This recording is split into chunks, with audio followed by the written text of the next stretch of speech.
Bonjour à tous et merci beaucoup. Bon matin, nous sommes le 20, le 20 juillet 2026. Il est 8h48 ici à Kinshasa. J'ai voulu profiter ce matin pour donner un conseil aux jeunes Katangais. Je parle du Grand Katanga. Écoutez-moi bien et suivez-moi bien. C'est un conseil. Vous pouvez le prendre ou vous pouvez le laisser. Où est mon problème? C'est juste un conseil. Quand le président Félix Tshisekedi a appelé au dialogue, j'ai vu les jeunes Katangais se réunir. Bon, les jeunes, hein, ils ont dit non, nous sommes d'accord avec le dialogue que le président Félix Tshisekedi a convoqué et nous demandons au président Félix de prendre Kabila et de le mettre comme président de la transition. C'est-à-dire il y aura une transition où Kabila va être président de cette transition. J'ai eu très pitié de cette jeunesse. Ça m'a fait très mal. Hein? J'ai dit, cette jeunesse est perdue, totalement perdue. Et les politiciens katangais n'ont pas fait un très grand travail. Je ne sais pas si c'est les complexes d'infériorité, je ne sais pas si ce sont des gens qui sont redevables à Kabila, je ne sais pas. D'abord, je vais vous dire l'incohérence de la politique que vous êtes en train de faire. Il y a une très grande incohérence dans la politique de Kabila. Suivez-moi très bien. Kabila, en fait, c'est un cadavre politique. Kabila ne peut pas survivre dans la politique congolaise. Il ne peut pas. Je vais vous donner des raisons. Ce n'est pas que je le traite, j'ai mal parlé, non. Non, je ne veux pas parler mal de quelqu'un. Sur le plan politique, Kabila est déjà devenu un cadavre. Il s'est tué lui-même. Il s'est tiré la balle lui-même dans le corps pour se tuer. Pourquoi?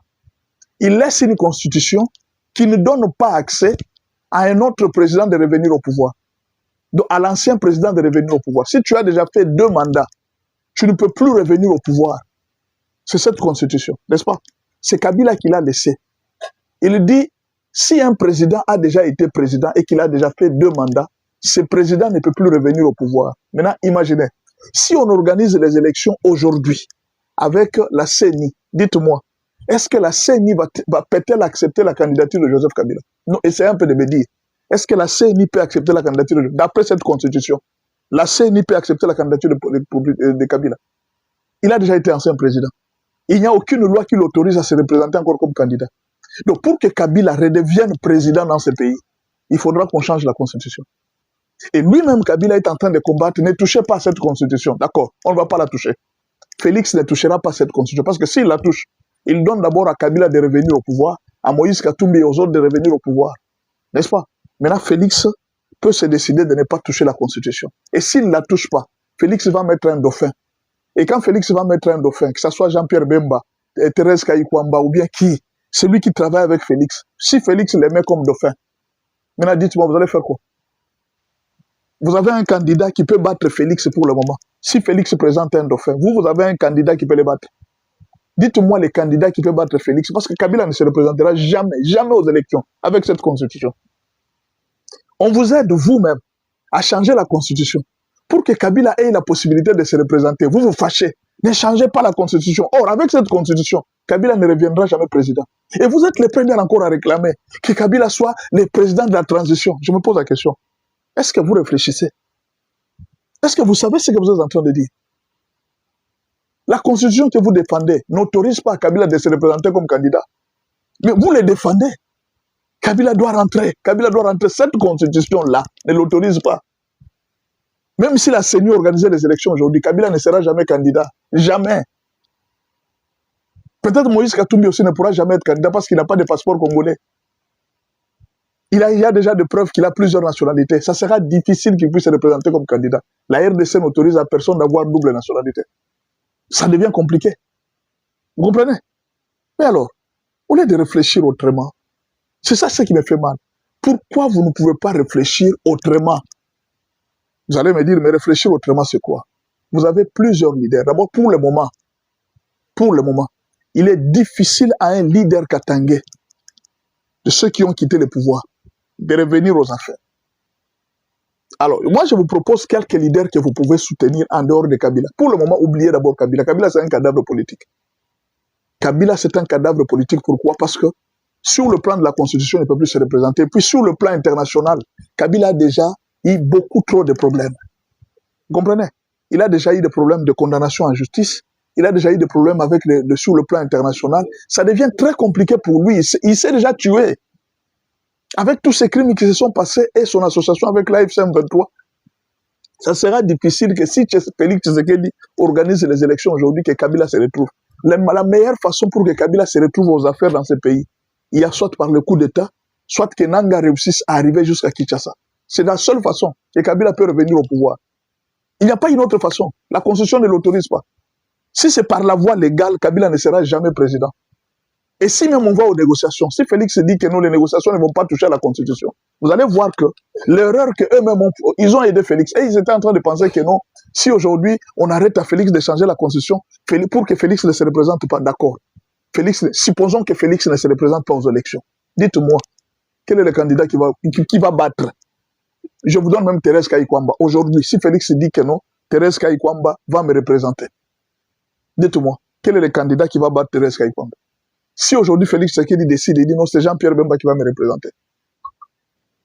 Quel est le candidat qui va battre dans l'opposition? Quel est le candidat qui peut battre à l'heure actuelle Jean-Pierre Bemba? D'abord, les élections demandent de l'argent.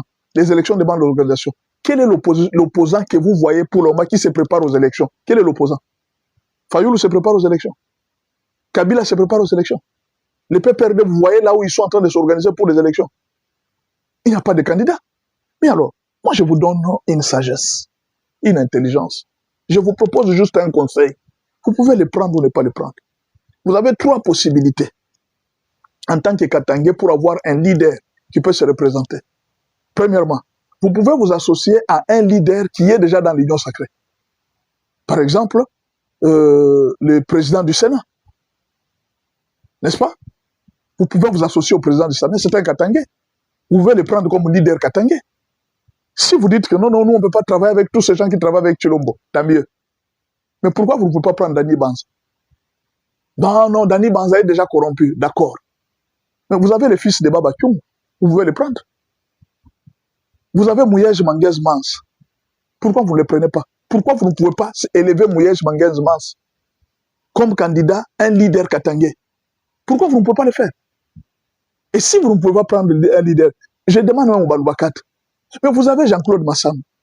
C'est quelqu'un qui a géré ce pays. C'est quelqu'un qui a l'expérience de ce pays. Pourquoi vous ne pouvez pas l'élever comme président de la RDC? Pourquoi vous ne pouvez pas l'élever comme un candidat influent dans ce pays? C'est quelqu'un qui n'a pas trop de problèmes en justice.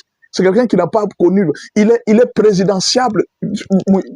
Quelqu'un comme Jean-Claude Massam, c'est quelqu'un qui est très présidentiable. Pourquoi vous ne pouvez pas choisir Jean-Claude Massam? Vous avez l'avantage. Parce que si vous vous alliez sur Kabila, vous êtes en train de vous retarder. Vous êtes en train de perdre l'opportunité d'avoir un leader à la tête du Grand Katanga. Il n'y en a pas. Ou alors, finalement, vous serez obligé de prendre le gouverneur, l'actuel gouverneur, n'est-ce pas, du Haut-Katanga. Peut-être celui-là. Mais moi, je vous demande de ne pas beaucoup vous attarder sur Kabila parce que Kabila est déjà mort politiquement par rapport à la Constitution. Kabila ne peut plus se représenter comme candidat président dans ce pays avec cette Constitution. Bien que lui-même ne comprenne pas, il est en train de dire que Félix ne change pas la Constitution. Si Félix ne change pas la Constitution, Kabila ne reviendra jamais comme président, en dehors de la guerre. À moins qu'il soit très fort avec les M23 d'arriver à Kinshasa et de renverser Félix ou de les tuer. C'est alors que Kabila peut avoir la chance de devenir président. Vous comprenez? Mais pour le moment là, avec cette Constitution, avec ce qui se passe sur le terrain, Kabila n'aura jamais cette chance. Maintenant, vous ne faites pas cette analyse. Pourquoi vous vous accrochez à lui? Pourquoi vous ne pouvez pas choisir un autre candidat qui peut être avantageux pour vous les Katangais? Un grand leader. Vous avez Dani Banza. Vous avez Lolo Kyungu, le fils de Kyungu Akumanza. Vous avez qui? Le ministre le président du Sénat. Il est là. Vous avez Jean-Claude Massango. Vous avez encore quel leader? S'il vous plaît, Katangais, citez-moi quel leader qui soit encore très fort pour représenter les Katanga au niveau national. Est-ce que vous avez quelques leaders? Peut-être que d'autres, j'ai oublié. Enlevez d'abord Moïse Katumbi et Kabila. Mettez-les d'abord de côté. Choisissez d'autres leaders.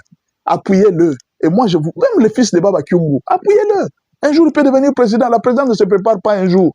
C'est quelque chose qui se prépare pendant des années. Essayez de réfléchir. Je vous ai fait juste réfléchir. Merci beaucoup et à la prochaine.